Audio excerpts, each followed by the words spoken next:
Okay, magandang gabi. So katatapos lang namin kumain. Mabilis ka pagpasok ko doon sa loob.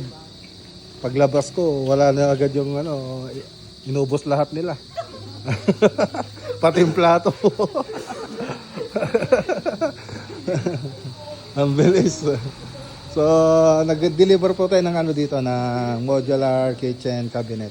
Modular cabinet. So, marami pong gagawin dito. So, dito sa loob. Ayan. So, nung pumunta sila Badinoli dito, binaklas po nila yung dating nandito na kitchen. So, papalitan po nila. Pinapalitan po sa atin ng modular cabinet. So makita nyo, may bakas ng pinagbaklasan. So andito na yung mga modular cabinet natin. So ang problema lang, yung tropa natin na hawak dito ay nilagnat. So kaya deliver muna tayo rito. Ngayon, hintayin lang po natin na gumaling yung tropa natin na hawak dito para mumpisan natin installan. So may bar counter, knock bar, tapos meron din sa taas yan yung ito parang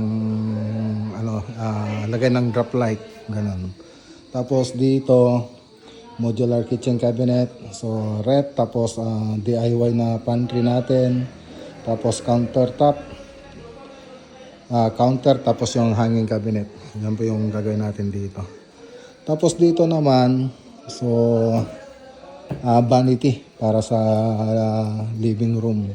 So meron dyan.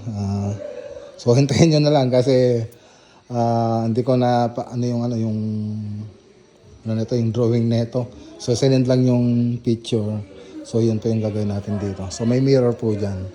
Tapos dito floated panel, combination ng floated panel tsaka UV board yung gagawin dyan dito sa banda rito. Tapos dito naman pinapalagyan ng LED. So re-repair po natin ito para malagyan ng LED doon sa back ng board. Pati dito mga boss, lalagyan din ng LED dito. Ayan. Kaya ang problema, hindi na natin may ma-mount. So nakalabas na yun. Nakalabas na po yung aluminum profile natin dyan. So hindi po kami gumawa nito. So pintura po kasi ito pininturan po nila. So tayo pag yung ginagawa natin puro may laminate na siya. Marine laminated board.